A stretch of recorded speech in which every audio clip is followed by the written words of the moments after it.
Breaking news. ఇప్పుడు పాకిస్తాన్ లో మీరు వింటున్న సైరన్ మోతలు వినిపిస్తూ ఉన్నాయి. భారత్ ఏ క్షణమైనా పాకిస్తాన్ పై దాడి చేసే అవకాశం ఉంది. కాశ్మీర్ పై పాక్ ఉగ్రవాదులు జరిపిన అటాక్ కి మనం ప్రతీకారం తీర్చుకోబోతున్నాం. ఇప్పటికే సరిహద్దుల్లో యుద్ధ వాతావరణం కనిపిస్తోంది. ఇటు ఎలక్ట్రానిక్ వార్ఫేర్లను కూడా మోహరించి ఉంచాం. మన త్రివిధ దళాలు కూడా సిద్ధమైపోయాయి. కానీ ఇంతవరకు మనం యుద్ధం గురించి ఏం మాట్లాడలేదు. కేవలం మన ప్రధాని మాట్లాడిన మాటలు మూడే: ఐడెంటిఫై, ట్రేస్, పనిష్.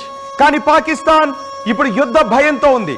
పాకిస్తాన్ ఇప్పుడు ఎక్కడ చూసినా యుద్ధ భయంతో నిద్రపోవడం లేదు పాకిస్తాన్ నేతలు. అందుకే ఇప్పుడు ఒక్కసారి ఆ టీవీ స్క్రీన్ వైపు చూస్తూ మీరు వినండి. సైరన్ మోగుతోంది కదా. పాకిస్తాన్ లో ఇప్పుడు ఏకంగా 29 పట్టణాల్లో ఈ సైరన్లు ఏర్పాటు చేస్తున్నారు. 50 సైరన్లను వాళ్ళు ఆర్డర్ చేశారు. 50 సైరన్లను కొనుగోలు చేశారు. వాటిని 29 సిటీల్లో అమర్చుతూ ఉన్నారు. పైగా ఈ సైరన్లను ఎక్కడ అమరుస్తున్నారో తెలుసా? ఖైబర్ పఖ్తుంఖ్వాలో అమర్చుతూ ఉన్నారు. ఒకసారి మీరు ఆ టీవీ స్క్రీన్ పైన చూడొచ్చు. ఇదిగో పాకిస్తాన్. ఈ పాకిస్తాన్ లో ఇదిగో చూడండి ఒకసారి. ఇవే సైరన్ ఎక్విప్మెంట్ ఇక్కడ అమర్చుతూ ఉన్నారు కదా. ఇదేం చేస్తుందో తెలుసా? సుమారు 10 నుంచి 15 కిలోమీటర్ల మేర ఈ ధ్వనిని ప్రసరింపజేస్తూ ఉంటుంది. అంటే ఆ ఏరియాలో ఉన్నటువంటి 10 నుంచి 15 కిలోమీటర్ల మేర ఈ ప్రజలకి సైరన్ వినిపిస్తుంది. ఇప్పటికే ప్రజలకు అవగాహన కల్పిస్తూ ఉన్నారు ఆ 29 పట్టణాల్లో. ఇక్కడే ఎందుకు ఏర్పాటు చేస్తున్నారు? అంత పాకిస్తాన్ ఉండగానే డౌట్ కూడా మీకు వస్తుంది కదా. మనం దాని గురించి కూడా మనం మాట్లాడుకోబోతున్నాం. ఇక్కడ ఖైబర్ పఖ్తుంఖ్వాలో ఉగ్రవాదులను సప్లై చేసేటటువంటి, ఉగ్రవాదులను దాచేటటువంటి మొత్తం కార్యకలాపాలన్నీ కూడా ఇక్కడ జరుగుతుంటాయి. మీకు గుర్తుందా? Osama bin Laden, America twin towers పై దాడికి సూత్రధారి ఒసామా బిన్ లాడెన్ ని అమెరికా బలగాలు, నాటో దళాలు టార్గెట్ చేసి చంపేసింది కూడా ఈ ఖైబర్ పఖ్తుంఖ్వాలోనే.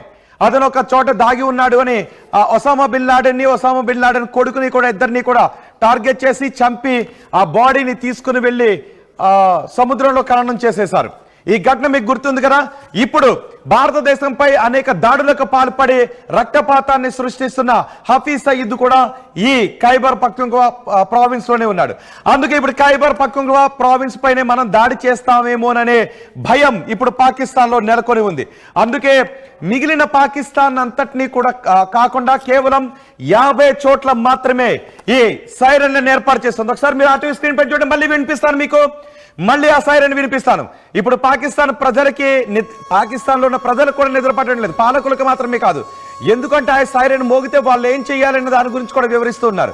మామూలుగా ఆ సైరన్ కి దగ్గర ఉంటే వాళ్ళ చెవులు చిల్లు పడిపోయేలాగా ఉంటుంది. ఒకసారి చూడండి ఆ వ్యక్తి. ఒకసారి మళ్ళీ ప్లే చేయండి. మళ్ళీ ప్లే చేద్దాం. చూసారా?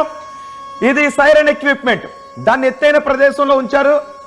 వాళ్ళు ఇన్స్టాల్ చేస్తున్నారు. ఆ ఇన్స్టలేషన్ అయిన తర్వాత దాన్ని చెక్ చేస్తూ ఉంటే ఈ వ్యక్తిని చూడండి, చెవులు మూసుకుని వెళ్ళిపోతున్నాడు. చూసారా? చెవులు మూసుకుని చూడండి ఒకసారి. మోగేటప్పటికి చెవులు మూసుకుని వెళ్ళిపోతున్నారు. అంటే ఇన్స్టలేషన్ లెవెల్లోనే వాళ్ళు చెవులు మూసుకుని వెళ్ళిపోతున్నారు. అంతంత శబ్దాలు వస్తాయి ఈ సైరన్ గురించి. కానీ మనం ఇక్కడ ఎటువంటి మాటలు మాట్లాడలేదు, ఎటువంటి సైరన్లు మనం వినిపించలేదు, యుద్ధం గురించి మాట్లాడలేదు. జస్ట్ సన్నాహాలు చేస్తున్నాం. వాటర్ ఆపేశాం. కానీ పాకిస్తాన్కి మాత్రం అర్థమైపోయింది, వాళ్ళు గంటలు లెక్క పెట్టుకుంటూ ఉన్నారు. అందుకే యుద్ధ సన్నాహాలు చేస్తూ ఉన్నారు. ఈ యుద్ధ సన్నాహాలు చేయడంతో పాటు అక్కడ ప్రజలను అప్రమత్తం చేయడానికి ఈ సైరన్లు అన్నిటినీ కూడా మోగిస్తున్నారు. ప్రధానంగా ఈ ఖైబర్ పఖ్తుంఖ్వాలో, ఈ ప్రావిన్స్ లో ఎన్ని చోట్ల ఈ సైరన్లను ఏర్పాటు చేశారో తెలుసా? 29 చోట్ల. అందులో కొన్ని చోట్ల ఒక్కొక్క చోట ఒక్కొక్క సైరన్ ఎక్విప్మెంట్ ఏర్పాటు చేస్తూ ఉంటే, కొన్ని చోట్ల మాత్రం ఏకంగా 4 సైరన్లను, అంటే ఒక్కొక్క పట్టణంలో 4 సైరన్లను ఏర్పాటు చేశారు. మిగిలిన పట్టణాల్లో ఒక్కొక్కటి ఏర్పాటు చేసుకుంటూ వెళ్ళారు. అందులో పెషావర్లో 4 సైరన్లను ఏర్పాటు చేశారు. పెషావర్ వాళ్ళకి చాలా ముఖ్యమైన పట్టణం. మనం వైమానిక దాడులు చేస్తే ఆ వైమానిక దాడుల్లో వాళ్ళు ఏ సిటీలను టార్గెట్ చేస్తాము అనేటటువంటి సమాచారం కూడా వాళ్ళ దగ్గర ఉంది. మనం ఏం చెప్పలేదు, ఇదిగో వైమానిక దాడులు చేస్తున్నాం పాకిస్తాన్ పైన, యుద్ధం చేస్తున్నాం అనేది ఇంకా మనం అనౌన్స్ చేయలేదు. జస్ట్ మనం సన్నాహాలు చేస్తున్నాం. మన త్రివిధ దళాలు కూడా సిద్ధమై ఉన్నాయి.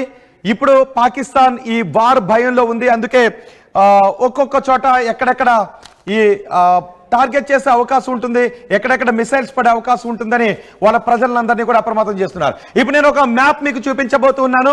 ఈ ఖైబర్ పఖ్తుంఖ్వాకి సంబంధించి ఒక మ్యాప్ నేను ఇప్పుడు మీకు చూపించబోతున్నాను. ఈ మ్యాప్ లో ఉన్నటువంటి పట్టణాలు ఇవే. ఇప్పుడు చూడండి ఒకసారి.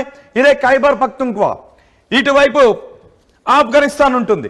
ఇటువైపు ఆఫ్ఘనిస్తాన్, ఇటువైపు భారత బోర్డర్ ఉంటుంది.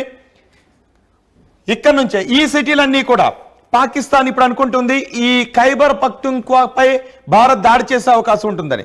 నిజానికి మరి ఇన్ని సిటీలు ఉండగా ఇక్కడ మాత్రమే ఈ సైరన్లను ఎందుకు అమర్చుతోంది అంటే ఇదంతా కూడా ఈ ప్రాంతం అంతా కూడా ఉగ్రవాదులను తయారు చేసే ప్రాంతం. ఉగ్రవాదులకు ఇక్కడ షెల్టర్ కల్పిస్తూ ఉంటారు. అబోతాబాద్ మీకు బాగా గుర్తుంది కదా, ఒసామా బిన్ లాడెన్ ని కూడా పాకిస్తాన్ దాచింది ఇక్కడే. అమెరికా దళాలు వచ్చి, నాటో దళాలు వచ్చి ఒసామా బిన్ లాడెన్ ని మట్టు పెట్టింది కూడా ఇక్కడే. ఇప్పుడు Hafiz Saeed Bharat most wanted terrorist ఈ హఫీజ్ సయీద్ను కూడా ఇక్కడే దాచారు. అందుకే ఈ హఫీజ్ సయీద్ ఉన్న ప్రాంతంతో పాటు మిగిలిన ఉగ్రవాదులు ఉన్నటువంటి ప్రాంతాల్లోనూ ఈ సైరన్ ని మోగిస్తూ ఉన్నారు. ఇది మనకి ఇటు చూస్తే భారత భూభాగానికి సరిహద్దు ఉంటుంది, ఇటు ఆఫ్ఘనిస్తాన్కి సరిహద్దు ఉంటుంది. ఆఫ్ఘనిస్తాన్లో కూడా ఇంతకుముందు తెహ్రిక్ ఈ తాలిబాన్ నేతలు కూడా ఇక్కడ నుంచే ఉగ్రవాద కార్యకలాపాలను నిలిపేవారు. ఇప్పుడు పాకిస్తాన్కి తాలిబాన్లకి కూడా మధ్యలో పడటం లేదు. ఎందుకంటే తెహ్రిక్ ఈ తాలిబాన్ నేతలు ఇక్కడ స్థావరాలను ఏర్పాటు చేసుకుని పాకిస్తాన్లో కూడా దాడులకు పాల్పడుతున్నారు కాబట్టి వాళ్ళని తాలిబాన్లు నియంత్రించలేకపోతున్నారనే భయం ఉంది. ఇప్పుడు ఒకవేళ మనం ఎయిర్ స్ట్రైక్స్ చేస్తే, ఈ ఎయిర్ స్ట్రైక్స్ చేసినప్పుడు ఇవన్నీ ఈ పట్టణాలను ధ్వంసం చేసే అవకాశం ఉంటుంది అని వాళ్ళు భావిస్తున్నారు. ఎందుకంటే భారత్ సాధారణ పౌరులను టార్గెట్ చేయదు, ఉగ్రవాదులను టార్గెట్ చేస్తుందనే పక్కా సమాచారం వాళ్ళ దగ్గర ఉంది. ఇంతవరకు మనం ఏది కూడా రివీల్ చేయలేదు, భారత్ ఏం చేయబోతుందని చెప్పలేదు. కేవలం ఐడెంటిఫై, ట్రేస్, పనిష్. ఇంతకుముందు మనకు అమెరికా చెప్పిన మాటలు కూడా గుర్తు చేసుకోవాలి. పాకిస్తాన్ భూభాగం పై నుంచి ఉగ్రవాద కార్యకలాపాలు ఎక్కడెక్కడైతే జరుగుతూ ఉన్నాయో వాటిని గుర్తించి ఏరువేయటానికి భారతదేశం తీసుకునేటటువంటి చర్యలకు మీరు సపోర్ట్ చేయండి అని అమెరికా వైస్ ప్రెసిడెంట్ కూడా మాట్లాడిన మాటలు మనం గుర్తు చేసుకోవాలి. సో ఇప్పుడు ఈ పాకిస్తాన్ భూభాగంలోనే ఈ ఉగ్రవాద కార్యకలాపాలన్నీ జరుగుతున్నాయి. ఈ పాకిస్తాన్ భూభాగం నుంచే దాడులు జరుగుతున్నాయి. ఇప్పుడు చూడండి ఒకసారి మనం ఒక్కొక్కటి కూడా చూడొచ్చు. ఇక్కడ కూడా మార్దాన్, ఇక్కడ కూడా 4 చోట్ల ఏర్పాటు చేస్తారు ఈ సైరన్లను. అబోతాబాద్ కూడా మనకి ఎక్కడ ఉందో చూడొచ్చు. ఎస్, అబోతాబాద్, ఇదిగో అబోతాబాద్ ఇక్కడ ఉంది. ఇది కూడా భారత భూభాగానికి దగ్గరలోనే ఉంటుంది. ఇది అబోతాబాద్. ఇక్కడే ఒసామా బిన్ లాడెన్ ని వేసేసింది, నాటో దళాలు ఒసామా బిన్ లాడెన్ ని వేసేసింది ఇక్కడే. సో ఈ మనకి కలర్స్ లో కనిపిస్తున్నటువంటి ఈ ప్రాంతంలోనే ఇప్పుడు హఫీజ్ సయీద్ కూడా ఉంటాడు. హఫీజ్ సయీద్ భారతదేశంలో 2001లో మన పార్లమెంట్ పై దాడి చేశాడు. 2006లో ముంబైలో ఒక ట్రైన్లో బాంబు పెట్టాడు. 2008లో ముంబైలో మారణహోమాన్ని సృష్టించాడు. ఇప్పుడు పెహల్గాంలో మారణహోమానికి సూత్రధారి. మధ్యలో చాలా చోట్ల జరిగినటువంటి దాడులకు, పుల్వామా దాడులు, ఇవన్నిటికీ కూడా వీడు హఫీజ్ సయీద్ సూత్రధారి. ఇవన్నీ కూడా పాకిస్తాన్ భూభాగం పై నుంచి పాకిస్తాన్ ప్రభుత్వం, పాకిస్తాన్ సైన్యం అండదండలతో జరుగుతూ ఉన్నాయి. అందుకే వీళ్ళు ఈ సిటీస్ అన్నిటిలోనూ కూడా ఈ సైరన్ ఏర్పాటు చేశారు. పెషావర్లో ఏర్పాటు చేశారు, అబోతాబాద్ లో 4 ఏర్పాటు చేశారు, మార్దాన్ లో 4 ఏర్పాటు చేశారు, కోహాట్ లో 4 ఏర్పాటు చేశారు, స్వాత్ లో 4 ఏర్పాటు చేశారు, డేకాన్ లో 4 ఏర్పాటు చేశారు, బన్ను ఈ చోట్ల 4. ఇదిగో ఇక్కడ వీటన్ని చోట 4 వేసి సైరన్ అని ఏర్పాటు చేశారు. మిగిలిన అన్ని చోట్ల కూడా ఇదిగో పెషావర్ ఇక్కడ ఉంది. ఈ పెషావర్ కూడా వీళ్ళకి చాలా కీలకమైనటువంటి ప్రాంతం. సో భారత్ ఒకవేళ ఎయిర్ స్ట్రైక్స్ చేస్తే వీటిని టార్గెట్ చేస్తుంది అనే సమాచారం, అనే అనుమానం పాకిస్తాన్ పై ఉంది. అందుకే ఇప్పటికే వాళ్ళ యుద్ధ విమానాలు